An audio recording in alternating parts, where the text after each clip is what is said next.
you're essentially you have introduced this for me, and that title is not original with me. You've seen it in other places. You may have as well. I was watching a webcast that was coming from Helsinki, Finland on Thursday, and on the back of the computer that the speaker was using, it was something along this line, that yes, we have treated our pets better than we've treated other humans. And that's the whole point. Maybe we should be thinking of treating people that way.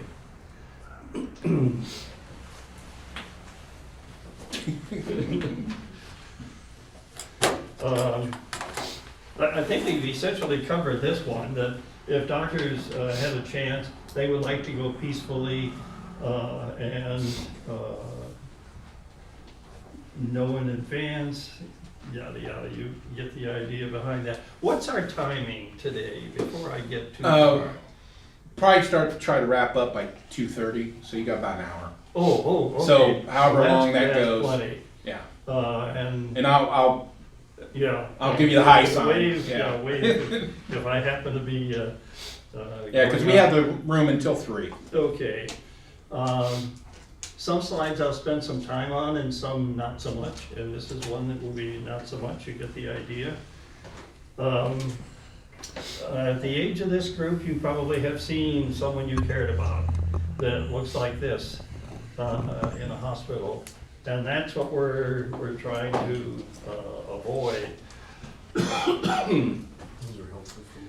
Can you read the print on that? Yeah.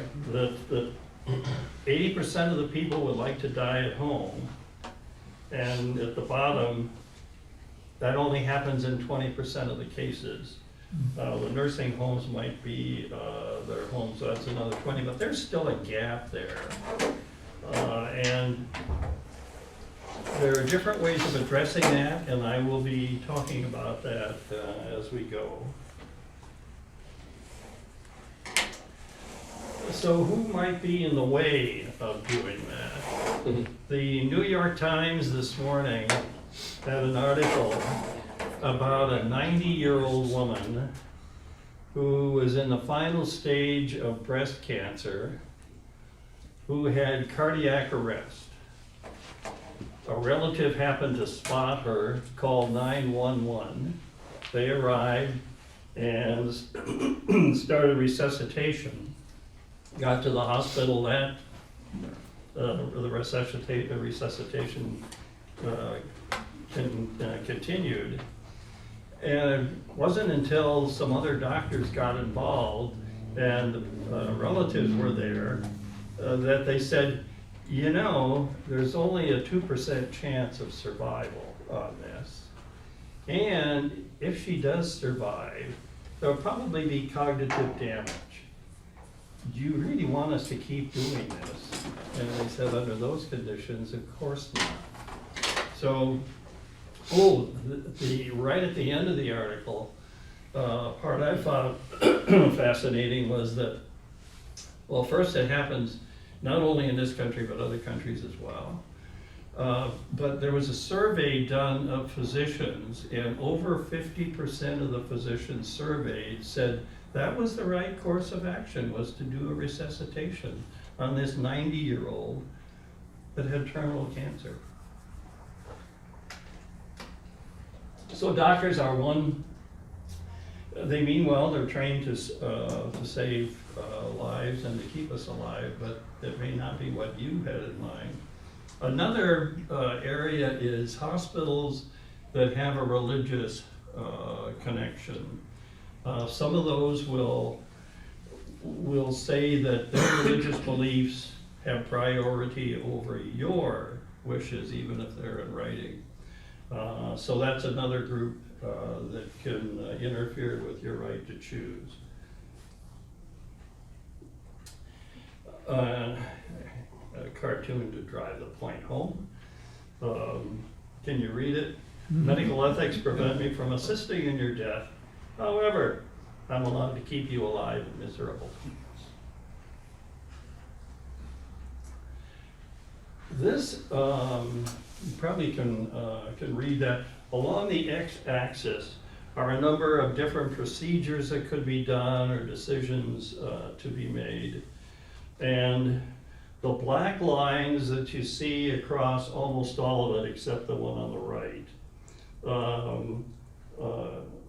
go with, no, I would not want that. Most people would choose to, if they were in a condition saying, no, don't do all of these heroic things.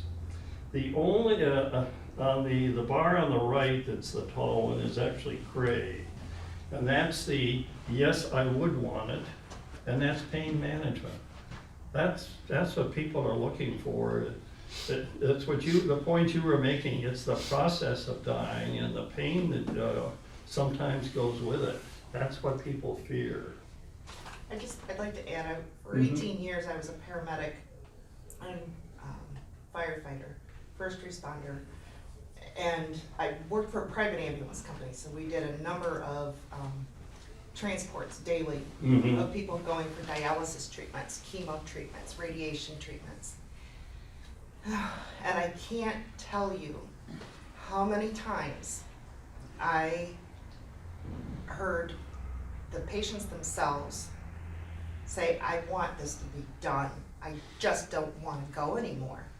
And there are family members who, for whatever reason, some of them are, the grisly reality is that some people just keep family members alive because they're living at home with them and they're collecting their Social Security to help pay their bills.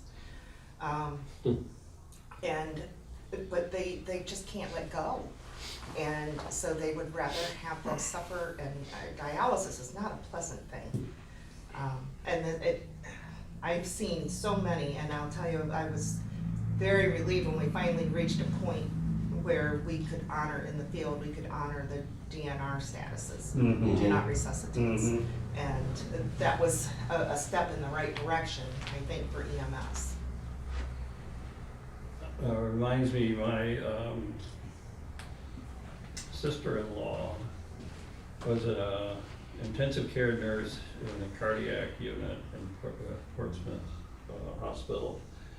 And she would talk about families, I don't think it happened real often, but there were families who would just be screaming at her, keep this person alive, with no consideration of whether that person wanted to go through that.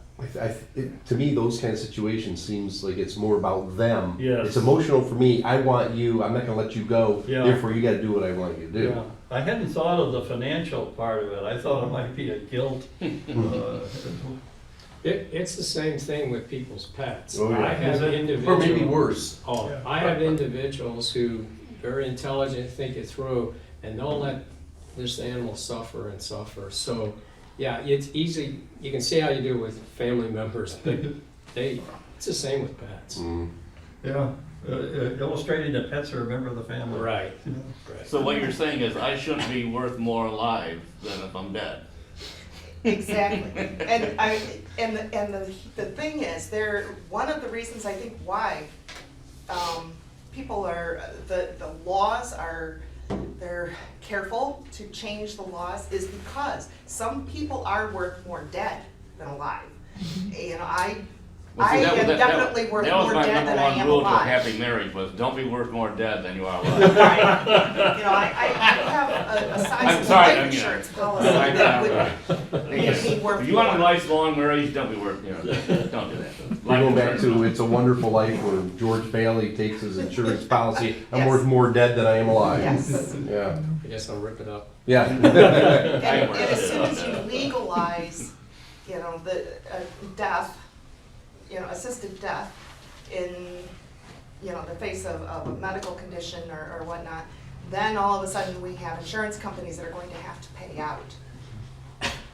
And, you know, I Good think point. that becomes, yeah. Well, I would imagine that, and I don't know about life insurance policies, but I would imagine that if you have an assisted suicide situation, they're not gonna pay out.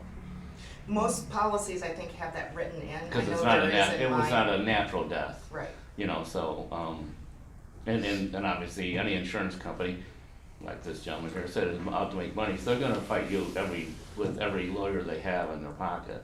Most insurance companies have a 2-year window of Yeah. if they commit suicide in that 2 years, it doesn't pay out, but after the 2 years, it does. Oh, really? Yeah. See, I You gotta dig in the details to see that, but most of them are that way. See, Not all of them. I didn't think any of them paid out for suicide. Mhm. Yeah, back in the Really? days that I had looked at that, it was a 2-year. Mhm. Huh. And when I asked an agent about that, he said, we figure that most people who intend to commit suicide don't plan it 2 years in advance. Mhm. It's more impulsive. Makes sense. Here's, let me have a couple of slides to tell you the history of Final Exit Network and how it got formed. In 1980, an organization called the Hemlock Society was formed. Members of the Hemlock Society are glad to tell you that they were there from the beginning. They'll tell you more than you want to know of that. They were with Socrates? That's, yeah. So that, our roots go back to the Hemlock Society. Then, and this could be a 10-minute slide on its own, you can guess over the years there are differing opinions form and different organizations form. And at the current stage, Compassion and Choices is the group, they are the biggest one. They're, I don't think she's the current president, but had been in Portland, Oregon. The staff is primarily in Denver. They have a large paid staff. They're good at getting money. They focus on end-of-life information. What documents do you want to have? And they will defend the laws that exist in the states. So they're active in all of that. There's another group that could be in the middle called Death with Dignity. And they are more involved in getting legislation. And my next slide deals with that for Ohio. And then final exit. Death with Dignity is trying to get legislation. It's always based on a medical model. The Oregon law, which was the first one, I think roughly 20 years ago, usually is the starting point. And most of the states have adopted, that have adopted laws, have pretty much gone with what Oregon had. The split occurred because there were some people who said, you know, getting legislation is good, looking at the long term is good, but we also have a present, people who are here today. We need to be dealing with them as well. And they couldn't find a way to work together. As I've thought about it, I don't think there is a way for the same group to be getting legislation and dealing with people who want to exit their lives now. And the reason is the pressures are just the opposite. If you're trying to get legislation, the pressure from those who oppose you will be first to kill it. But if they can't kill it, they'll try to narrow it as much as they can.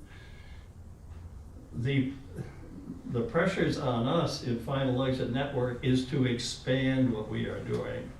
And I'll talk about to be more liberal. For example, we will now accept Alzheimer's patients. We didn't accept that before. That Alzheimer's is normally not viewed as terminal. And it gets complicated because of the window of opportunity. They still have to be lucid. Those are the pressures that are on us. You know, include more on that. I'll talk more about that on a future slide. So that's how we got into existence. The person who created the Hemlock Society and wrote the book that's probably still the best is Derek Humphrey. Have any of you seen this book or read it or own it? It's a classic. Yeah, it is It's a a classic. classic. Derek must be close to 90. He lives in Oregon. His mind is still good, but his body is becoming more frail. all the time. He doesn't travel as much as he used to. I've met him a few times and talked with him, a fascinating guy. He views himself as a journalist, but he happened to be the leader of all of this. And I'll tell you some more about him as we go on. If you're looking for a book that talks about exits and how we do it, it's all in, we've made some modifications, but it's pretty much in this book.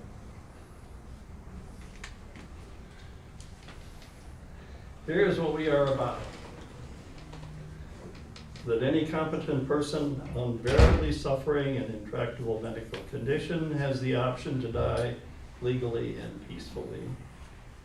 And how we go about it is to educate qualified individuals. I'll talk about how you become qualified, and practical and peaceful ways to end their lives.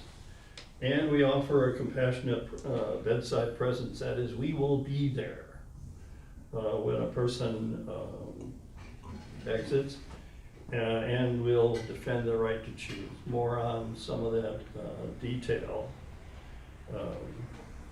as we go on. But this is what we are about.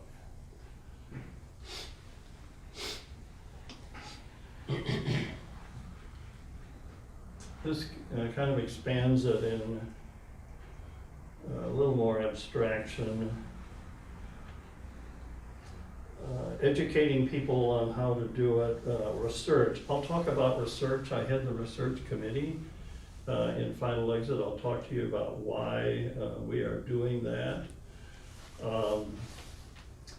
The legal support is something we're looking at expanding, and that is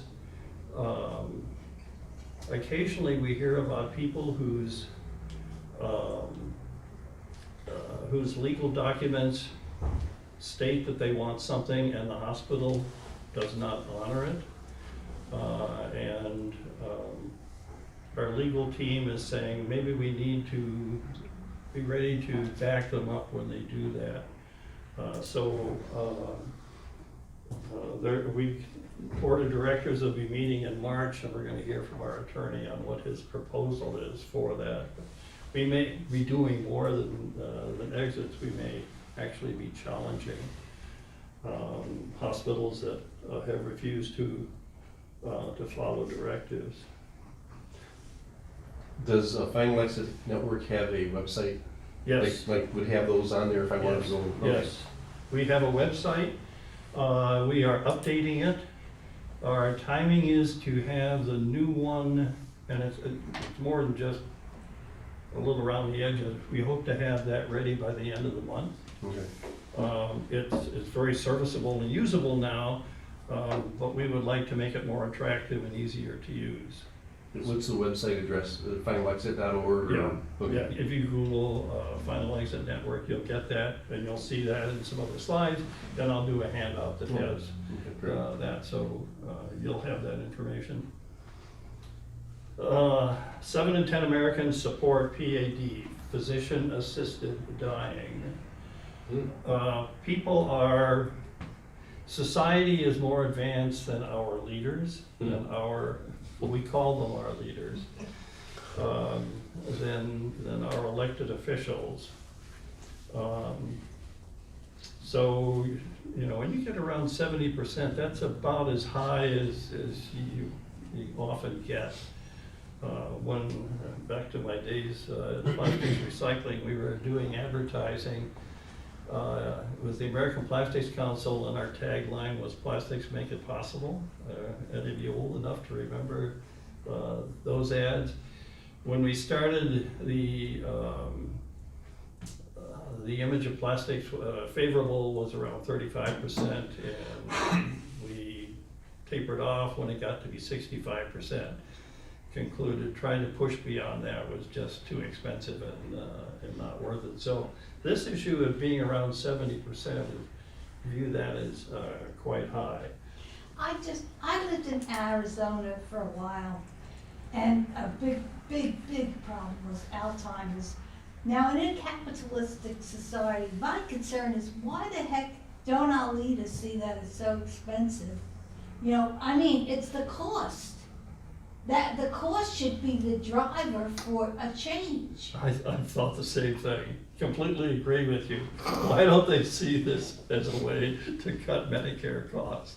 Well, they say they spend the majority of money Mhm. in the last 5 years of your life. Yeah, I've heard it's even a shorter period, Yeah, and so, like the last 30 days. Yeah. yeah, so this would yeah. really, yeah. Yeah, I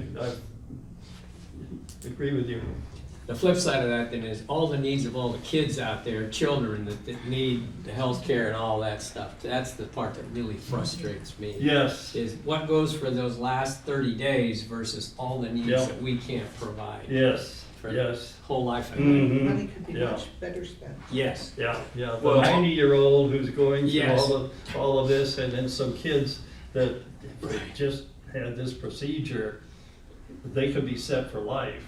Even if you just can't get vaccinations or whatever. I mean, it's Yeah. just, Well, if all decisions for our society were based on facts and not emotions, you wouldn't be saying this. But humans have emotions, Yeah, so Greed being one of them. there's many emotions. And, yeah, but you and guided by But back to your, religious tenets as well. Okay, well, That true. prevents them Well, from true. even acknowledging the possibility. I'm just going by emotions as far as family. When my father passed away, he was brain dead, and was brain dead for days, and my one sister said, he's gonna come out. I says, no, he's not.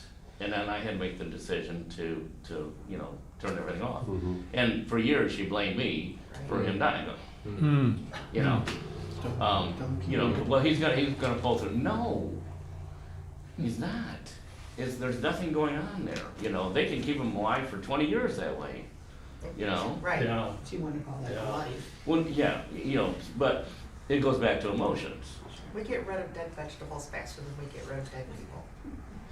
Well, sure. But then that goes back to emotions. It really does. Because you're emotionally tied to that person. Right. You're not saying get rid of people as fast as we get rid of, No, I'm Right. just saying that, you look at broccoli in the refrigerator after it's been there for 6 months, and 6 months. it needs to be just gotten rid of. And, Absolutely. You haven't seen our and however you refrigerator. choose to do No, I so. haven't.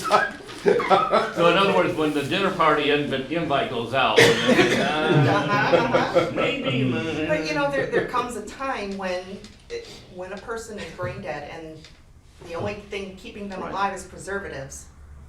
Well, The machines. broccoli In this case here, preservatives. machines. Right, Preservatives, machines for people, preservatives for vegetables, and there comes a time when you have to acknowledge you're not gonna make it better than what it is. I just went through all the end-of-life paperwork with my mom and got her to describe what she saw as her end-of-life wishes. Do Ron, a this, question or for do you though, this. after she said. Yeah, or do that, and it was a really long, difficult conversation. But I think it really helped to make it very clear, okay, this is the line she's drawn, don't do this, don't go beyond that, and I've got it in writing, notarized. Yes, there you go. Now, in this area here, we have some Catholic hospitals, other places may have other religious foundation hospitals. So you're saying you have all the documents notarized, but a Catholic hospital may not have to honor those? it isn't they don't have to, they don't. Okay. That is what I hear, is that they say our religious beliefs supersede Okay. your documents. Yeah. Just- So, and when Just so that you know, having worked in EMS, in the ER for the Mercy hospitals, Okay, I was gonna ask about Mercy. I have never had a problem with them asking for the DNR the minute we walk through the door with a full arrest. And they will ask if we have the DNR with us when we're on our way in.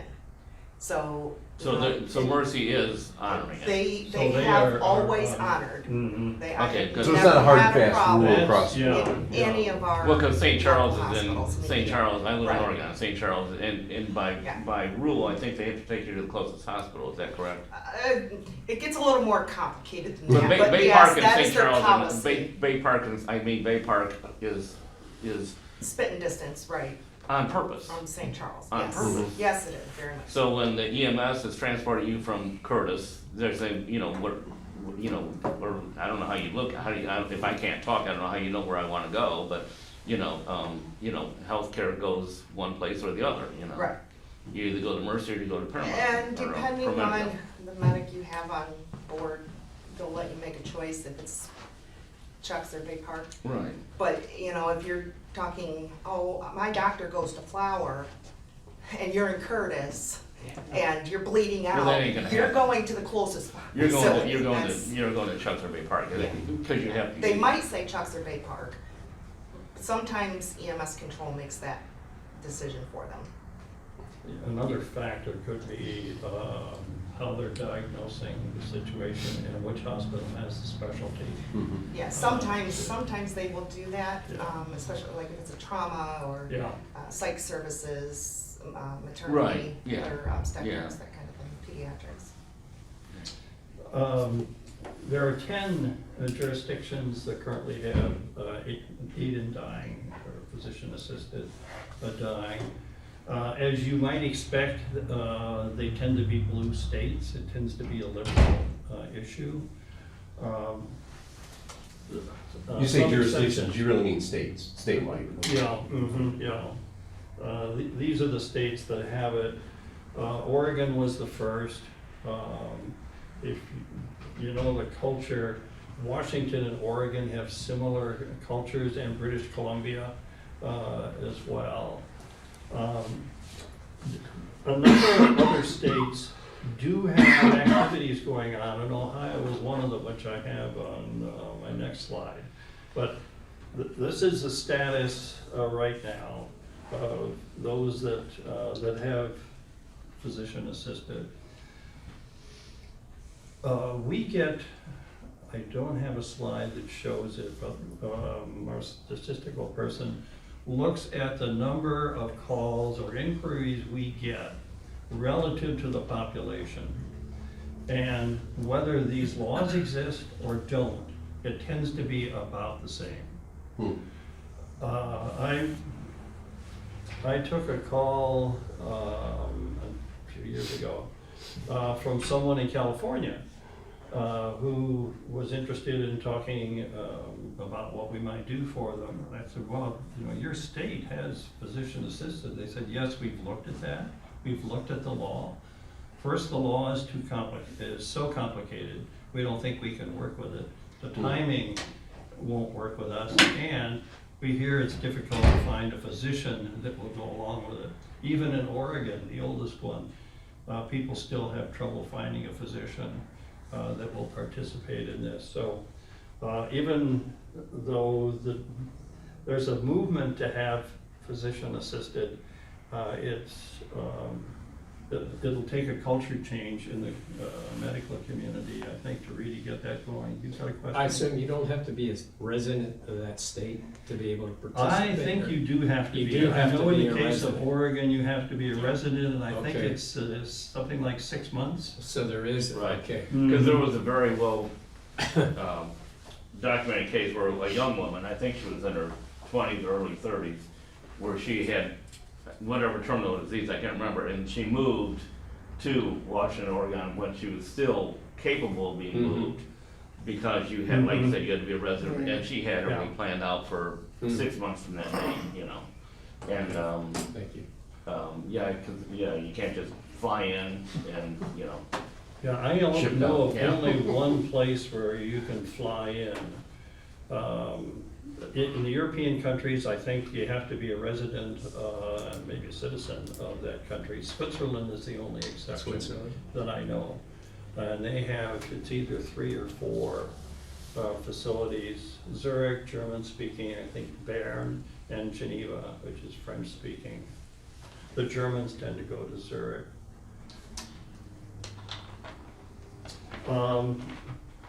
Ohio has some effort to get legislation. Lisa Schottinger is the person who is heading that. She's pictured there as a speaker. If you, I don't know how long she has had this going. It's a couple of years. I have met her, talked with her, been to a fundraiser in Cleveland. I think she's based in Cleveland. But she is all over this state. making presentations. She's put together a good board. I know a few of the members. The one I'm thinking of is a professor at Case Western, so it's that level of people. So even if she's realistic about the possibility and how long it's going to take to get any legislation, if it's possible in Ohio, but there is activity here, and Lisa is the person to call. Lisa is also on the board of directors of Death with Dignity. So she would be able to tell you, here's what's going on in all of the other states, as well as Ohio. So should you be interested in that topic, contact her and she could speak to this group.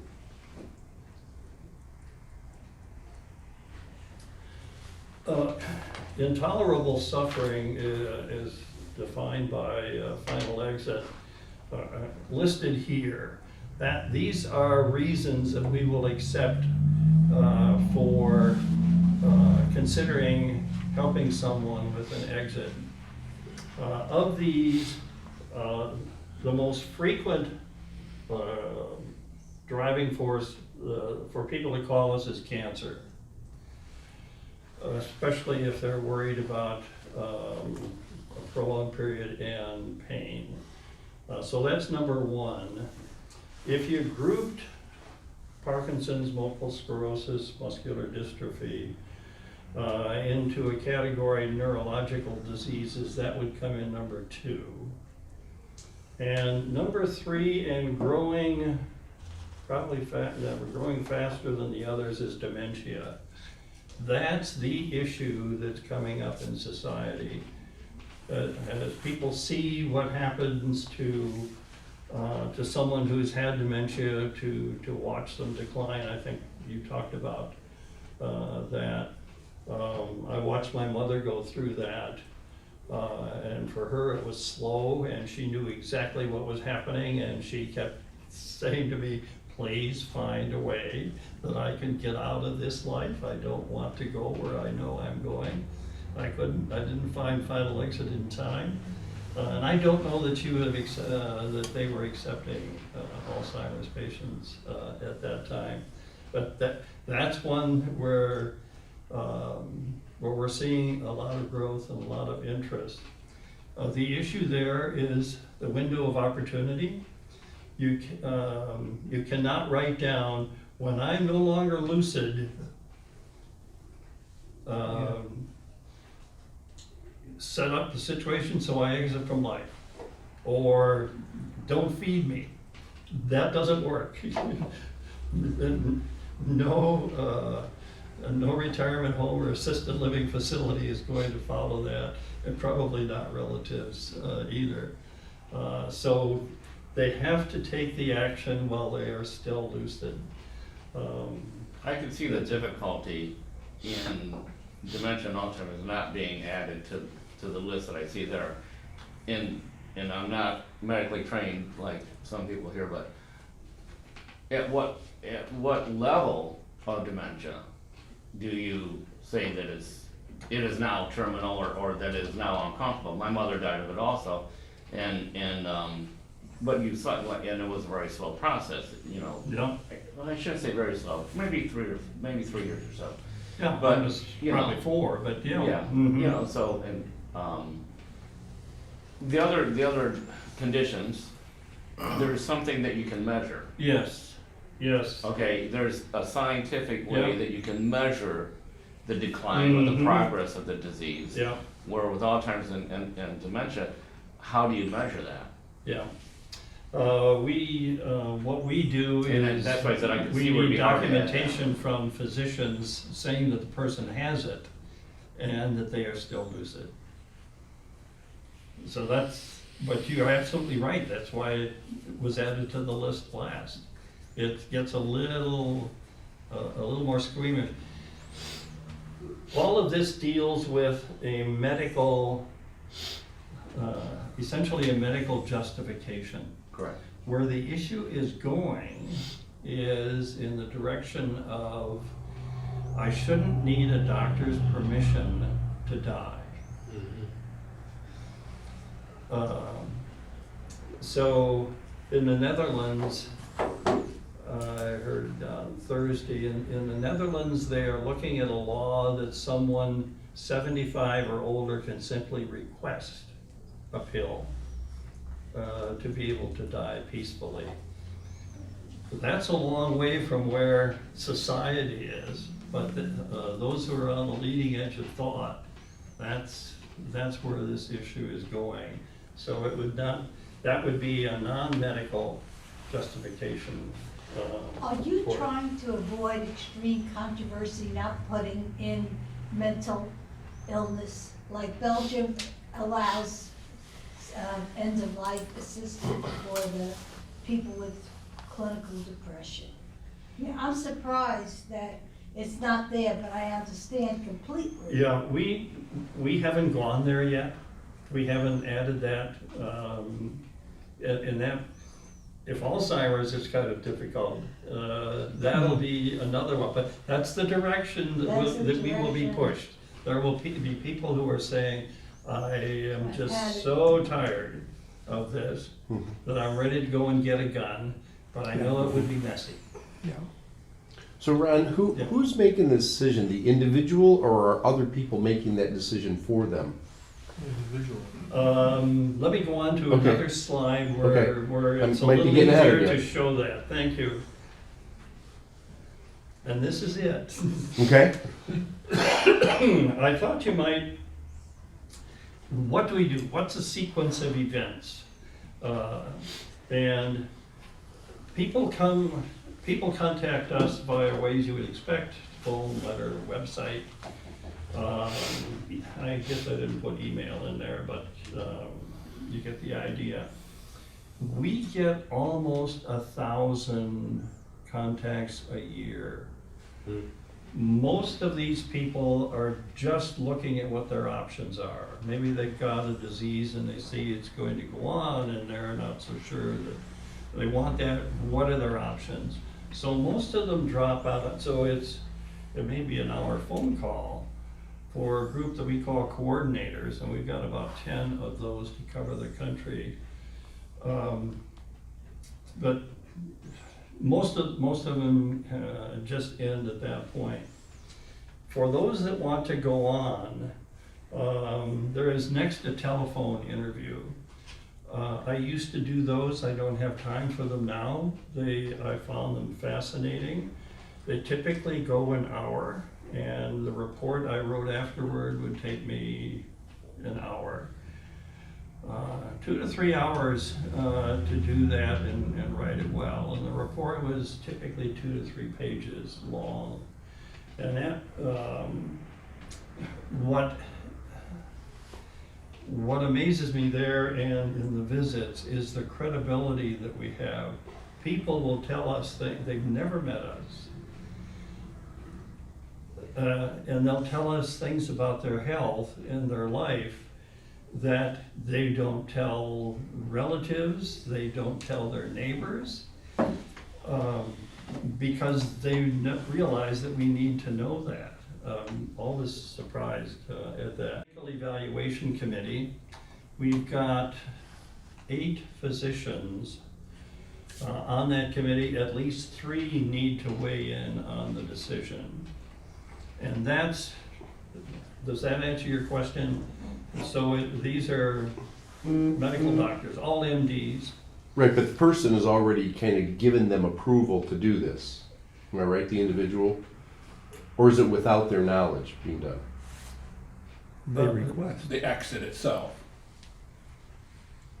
Okay, is a family member contacting the organization, or is the individual contacting? Usually it's the individual that Yeah. contacts Okay. us. Sometimes it's another family member, but I've not known a family member to contact us without the individual I would have knowing to say about the it. bill. That- When I'd say the bill, when you it know. isn't the individual, it might be that they're having trouble with speech because maybe there's a cancer. Would they not need power of attorney to do that then? To make these sort of decisions?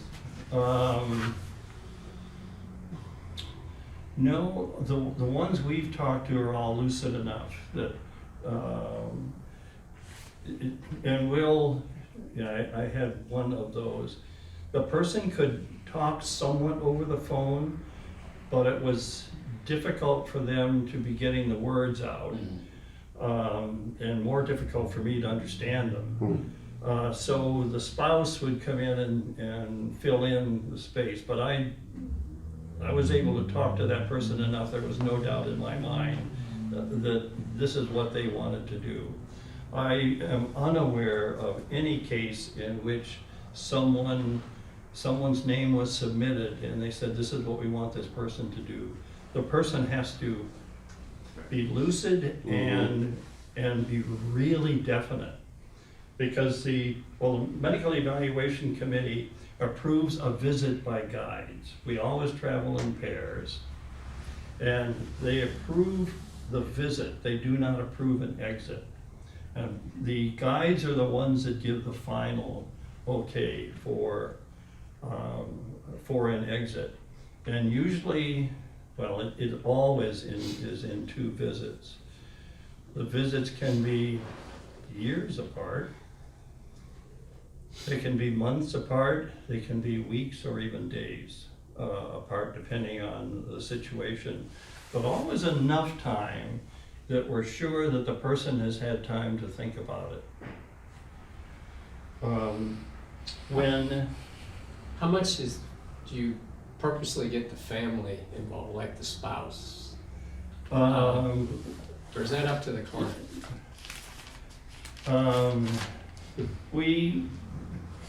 We want to be sure the family is on board. Right, gotcha. The only times we've had trouble legally, a lawsuit, is when there was a family member who was not on board, often hadn't heard about this in advance. Good. And they say that this organization, I am gonna get you, and obviously we don't want those. So in the telephone interview, we use a script, as you'd expect.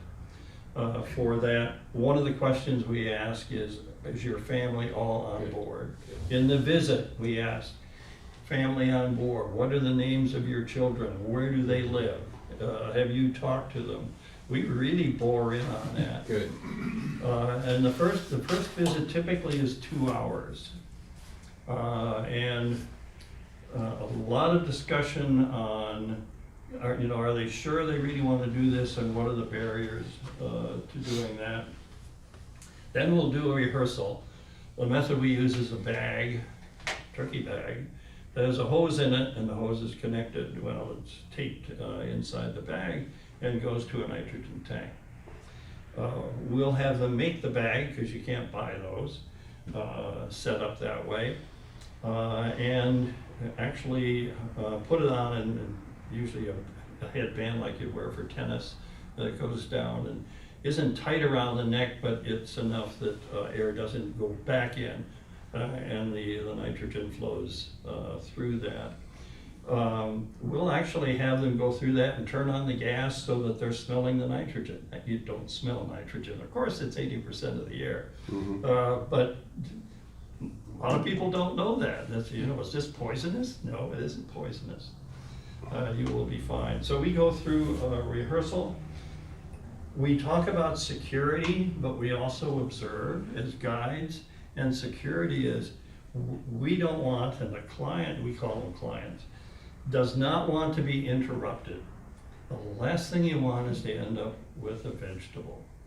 Because if we got part way there and someone came in, you don't want surprises during that. And from the standpoint of, well, particularly the guides and the organization, is can we get in and can we get out without undue notice? So security is it. And the planning, where will the person be sitting or lying? Who is going to discover the body? And we usually want to, almost always, bring that person into it so that we know that they are on board, that they know their role.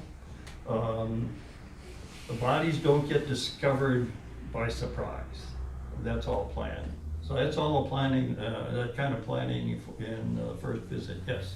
About donation of your organ, how's that affected by the nitrogen narcosis?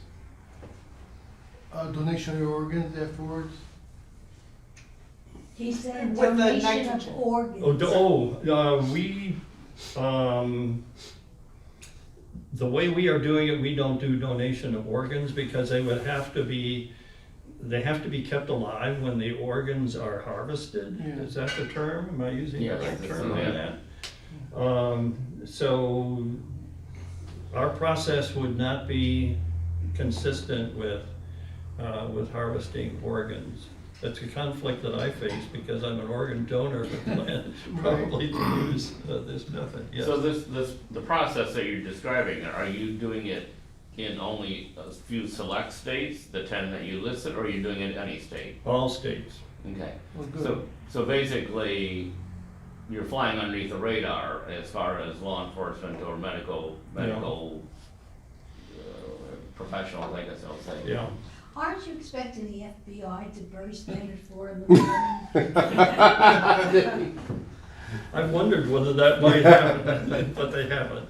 But yes, we want a visibility that's enough that people who have our services can find us. But you're not But we're advertising in not the top paper. of mind for the police department Right. when they see a death. Our attorney has said that he's gotten a few calls from a police department who will say, we've got a death that looks a little bit strange. Were your people there Mhm. on that day? And if we were, he'll say, yes, we were there. We were in that city. Mhm. And they will say, okay, we're all right with that. We just wanted to be sure that it wasn't something else. What is the cost for this? No cost. No cost. It is free, and people don't even have to be a member. Is this? Now, in actual, those are the rules, and that's because our attorney says if he has to go to court, it's a lot easier to say, we are not doing this on a pay-for-service basis. I have, okay, the person, you screen carefully, the person is buying in, Mm-hmm. but is it still emotionally traumatic, the situation, or by that time they're at peace? They're at peace with this by the time we get there. Okay. When we arrive, they will say something like, you are the angels that have come to help us. Okay. In the last one, we got a beautifully written note that referred to us as angels. We are viewed as angels of mercy. We're welcomed into the homes. Again, they've never seen us before, and they welcome us, would you like coffee? Would you like tea? Please sit down. You were going to say something? Yeah, to go through the sequence, actually, they put the mask on. I've euthanized, I've never used nitrogen. I know there's issues with CO2, getting the level. What's the time frame? What do you see on the people's faces? I mean, are you pre-filling the bag with nitrogen, or how are you making? What is the time? What the sequence? Once. It's deprivation of oxygen is what it is, right? Yes. Yeah, but I know that can cause struggling and so forth. What do you see? I've never used pure nitrogen. Is there a sedative administered And first? And also, I know within the veterinary community, there's rules for humane euthanasia. And No, your point's well taken. The flow rate of first, the bag, when they put it on, will be kind of high. And all of the air is squeezed out of it. Then a couple of, as much as they can, Okay. conveniently. And that's to minimize the amount of oxygen. Then they'll pull the bag down over their face and turn on the nitrogen. The tank is open, it's the valve that adjusts the flow rate. We know the flow rate such that the CO2 is swept out as they're breathing it. where you're going, I think, is the CO2 is the trigger that the body uses to tell you need to breathe more. You get uncomfortable if you're, that's the body saying you need to breathe because you're not getting rid of the CO2. So essentially you sweep out the CO2 at a rate that doesn't become an issue. So they have nitrogen, and air is 80% nitrogen. As far as that person they're able to breathe in a gas, so they're not suffocating. It takes maybe 2 minutes.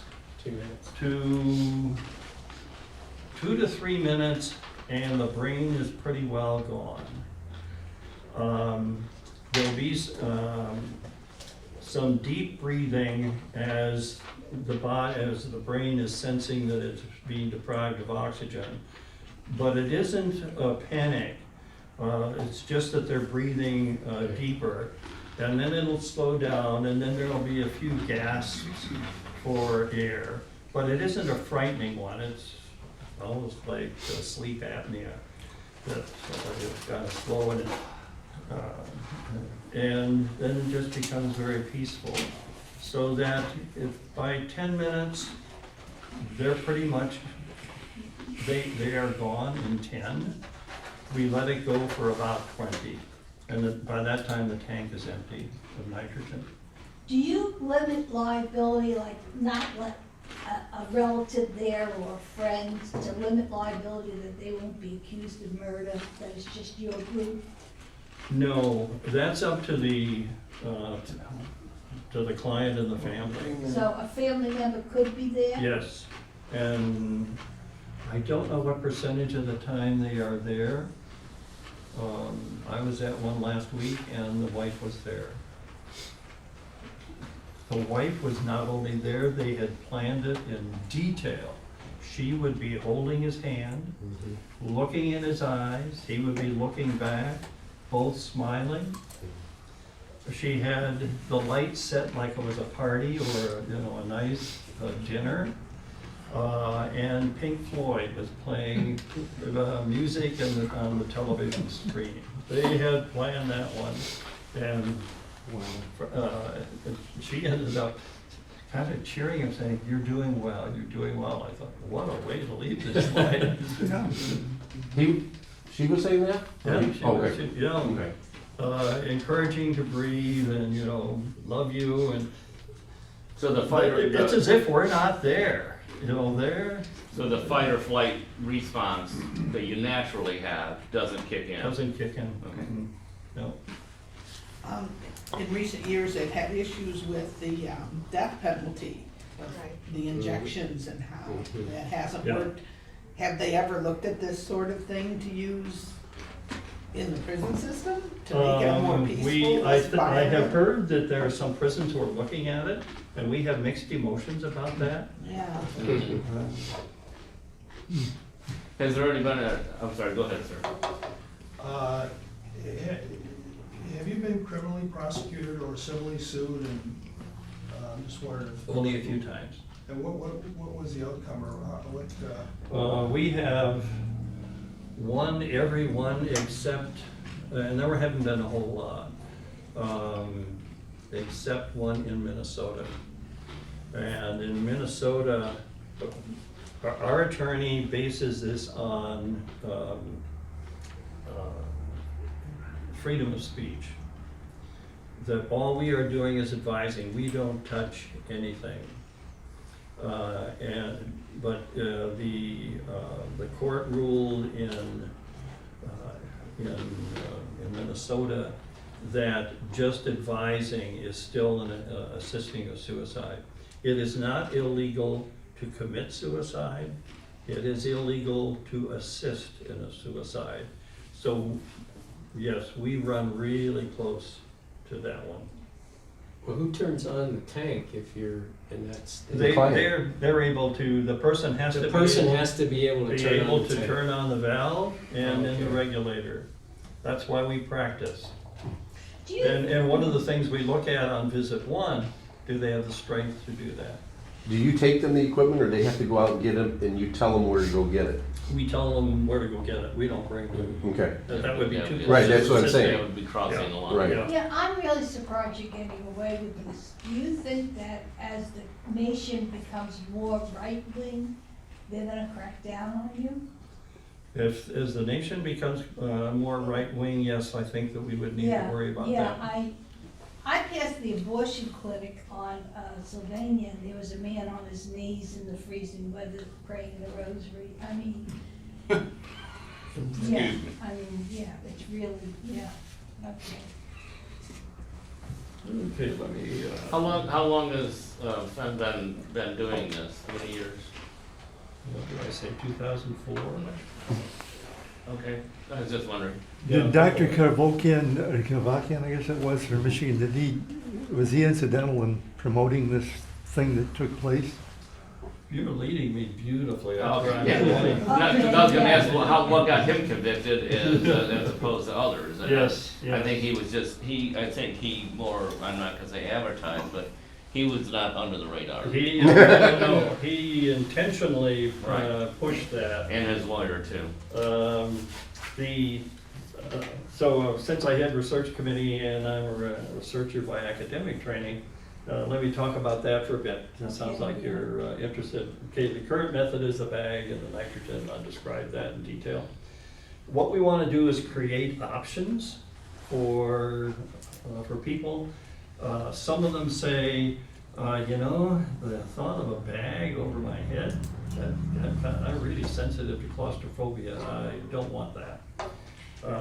Want something that is easier. Just the strength to turn the valves can become a barrier. So we're looking for ways that don't involve that. We also want to know what's going on around the world. There's an organization called Exit International, and they have a subgroup called New Tech that looks at that. I'll give you more information on that on the next couple of slides. Here is yours truly testing one. This is Obviously not a full test, obviously. uh, Truly. You're really Was sure? it Doug? Was it Doug? Oh, it didn't work. Jewel says that was a bad one. So much for quality control. Is that technology already, the one you're using, is that technology already available? It will be later this month, or maybe next month. So I can go to the store and buy it? Not quite, you have to buy it over the internet. Over I'll there? show you Yeah, how okay, in the well, next slide. People can do it themselves, Yes, then you can have a yes. little book up to Yes, yourself, like yes. Humphrey. Because that looks like a CPAP machine. Yeah. That's Yeah. what I was wondering, I have a CPAP, and I was wondering, it's just over the mouth and nose, and it's pretty non-obtrusive, so, I was just wondering if there's a way, all right, when I first got started in EMS, way back when in the 80s, if anybody ever saw that show, Mother Jugs and Speed, we figured out ways Yes. to get nitrous oxide into a system that we could use. And then of That's course, laughing there's gas, all, isn't it? Nitrous oxide?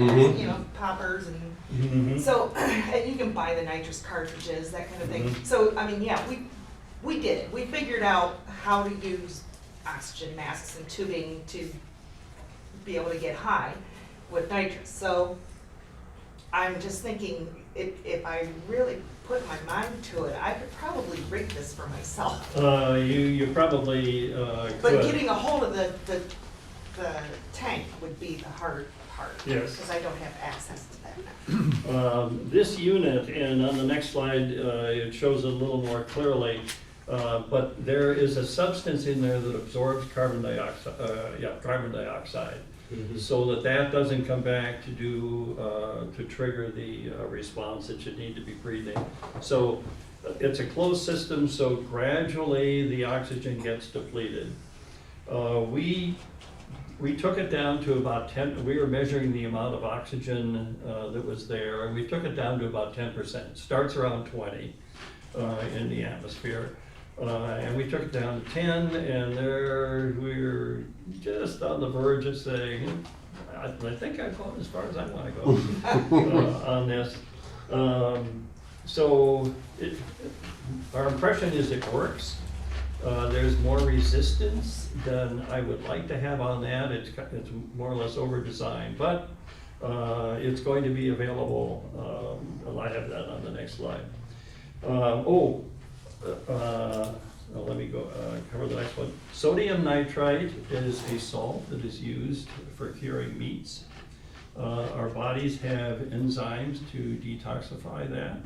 So the dosage must be large enough to overwhelm that.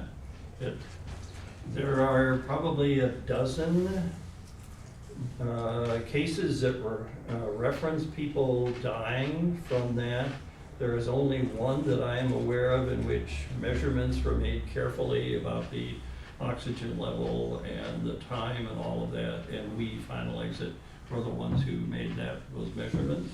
We reported them to Exit International, and that's in a book that you're going to see, the Peaceful Pill Handbook you'll see on the next slide.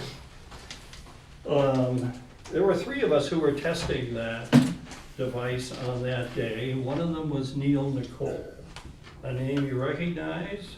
No. Jack Kevorkian's name was mentioned.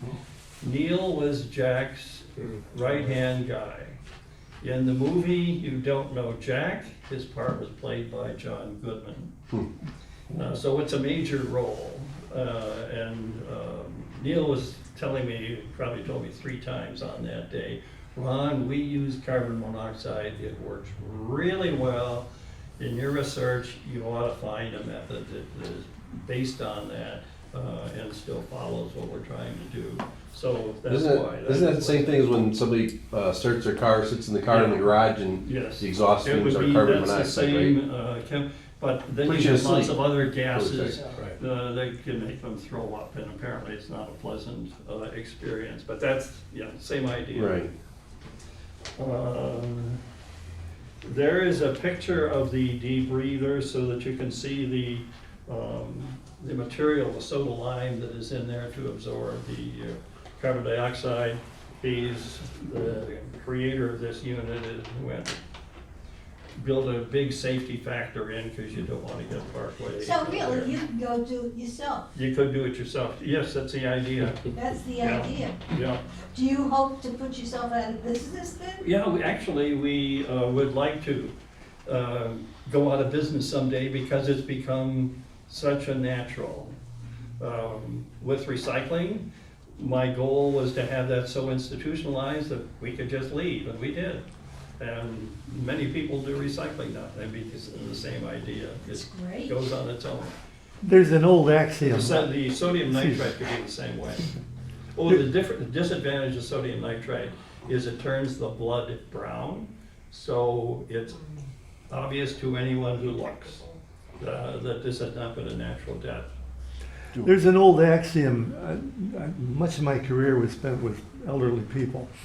And one of the things that they used to say is, I hope I'm agile enough, conscious enough to pull my own plug. And the part that brings you to that, you need to be able to not only pull your old plug, but plug it in and do everything else, right? Yeah. So this is not for the one that's so chronically gone that they. Yeah, that's right. You still need to get it and to put it on. There would be a danger of somebody putting this on for you. Yeah. You probably are aware that Fortis Doulos, the supposed wife killer, he killed himself with carbon monoxide. So what you're saying is that was not a pleasant death? No, carbon monoxide apparently is a pleasant one on its own. The part that isn't pleasant would be the automotive exhaust. At least that's what I have heard, is that because of the other gases that are in automobile exhaust, that makes it unpleasant. So if you could scrub those out, you'd be all right. Okay, but so you don't advise people to go that way? No. Well, someday I hope we have a device that generates carbon monoxide so that could be used. Because the CO on its own is, well, at least Neil Nicole was telling me it really works well. You know, one of the things I'm wrestling with in my mind is we talk about a peaceful death. How do we know, other than we don't see them struggling, how do we know that that's still actually peaceful? Even if they're not struggling, I mean, nobody comes back and says, yeah, that was really peaceful, keep doing it. So we're making an assumption, I I have wondered think. the same thing. You don't talk Well, to it's the not- dead?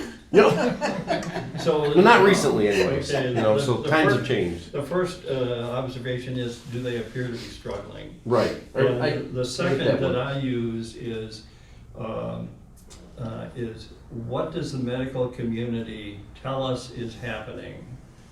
They understand the physiology of what's going on, and I become more comfortable when a physician tells me, Mhm. this is what's happening now. Just to relate to that, in the field of veterinary medicine, one of the issues that have been out there, like when you have 200,000 chickens that have a disease, how do you euthanize them peacefully, but also how do you prevent the people that are doing it from getting Yes. in the problem? And one of the things they found is using they use firefighting foam that goes Mhm. over. But one of the things they did when they did this study is they were able to put sensors and monitor the brain waves and know when that chicken went unconscious. So some had probably been done. You can actually determine when, and so once you go unconscious, it's going to be peaceful then. And I'm sure with CO2, it's that going into sleep. But you can monitor brain waves and stuff. Yeah, that test could be run. We are capable of doing it. But, Yeah. yeah, somebody could. The other thing I had, just several years ago, I had a real issue with depression, okay, for a couple of years, and I was fortunate with getting medication and so forth. But I remember times that, I thought of, of taking my life. The downside is if you have something like this that makes it more peaceful, there could be that tendency for people to maybe do it a little more. It's a little different than taking out a gun and shooting yourself or jumping in front of a car. I mean, that's just we that's the actually thing. That's- worry about that. Yeah. With the debreather and the sodium nitrite as well. It's just so easy. I looked on along that subject, I looked at the internet just to see how much is there on sodium nitrite. Anyone who cares can get enough information to get that salt, dissolve it in water and take it. They even talk about what you might take ahead of time to settle your stomach so you reduce the chances of vomiting. I'm sorry, we've got about 20 more 20 minutes. minutes, yeah. So if you want to go ahead and finish your Let me slideshow. wrap it up and then we can, and there isn't too much more. Okay.